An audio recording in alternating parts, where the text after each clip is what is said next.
Mr. Paul from Texas. The gentleman is recognized for 5 minutes. Thank you, Mr. Speaker. Mr. Speaker, in the last few years in interviews on the economy, I've been asked what I would do if I were in charge. In answering the question, I usually started with explaining the errors we made that gave us the crisis. The interviewer frequently responded by saying that he wasn't interested in the cause of the problems, only what we should do now to correct it. This is a typical attitude in Washington, but we cannot expect correct policies to be implemented if we don't understand the cause of the crisis. Instead, we have pursued all the wrong policies. Let me list a few mistakes we have made.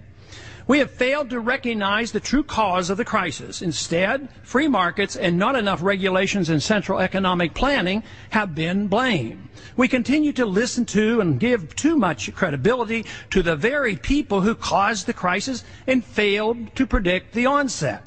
A massive single-year debt increase of $2 trillion and a $9 trillion stimulus by Congress and the Federal Reserve verges on madness. This has entailed taxpayers being forced to buy worthless assets, propping up malinvestments, not allowing the liquidation of bad debt, bailing out privileged banking, Wall Street, and corporate elites.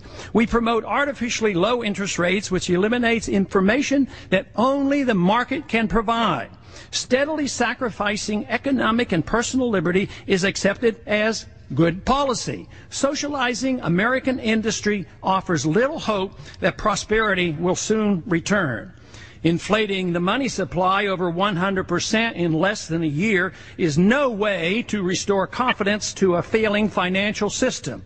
Expect huge price increases in the future. We have set the stage for further expanding the money supply many folds over through fractional reserve banking.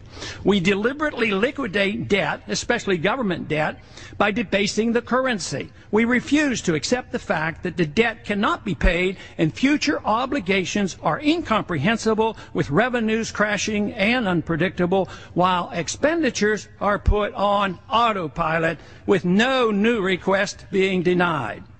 There's an attitude that the deficit and inflation can be dealt with later on, yet tomorrow will be here sooner than later. Plans are being laid for a super regulator, even if it takes a worldwide government organization like the IMF to impose it. Promising the IMF $100 billion when we can't even take care of our own people's medical needs is obviously absurd. Plans are laid to massively increase taxes, especially with the carbon tax, that when tried in other countries didn't work and had many unintended consequences. A national sales tax now being planned sends bad signals to investors, consumers, and workers. The deeply flawed neoconservative foreign policy of expanding our militarism in the Middle East and Central Asia continues. There's no end in sight for secret prisons, special courts, ignoring the right of habeas corpus, no penalties for carrying out illegal torture, and a new system of preventive detention. We continue to protect the concepts of state secrets and presidential signing statements. We're enlarging Bagram prison in Afghanistan, and there's no cessation of the senseless war on drugs.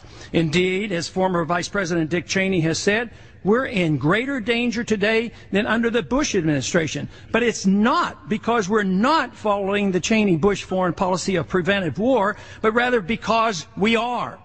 The Bush doctrine on war is still in place, and the economic failures of the previous administration are being continued and expanded. The policies required to provide a solution to this catastrophic crisis we face are available.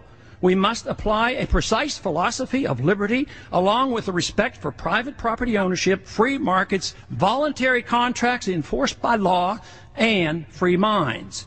Also required is the adoption of a common sense foreign policy that requires us to stay out of the internal affairs of other nations. Pretending that politicians, central bankers, and regulators have the knowledge to centrally plan the economy and police the world only makes things worse. Realizing this provides the necessary first step to salvage our economy and liberty. And I yield back the balance of my time. Mrs. Miller.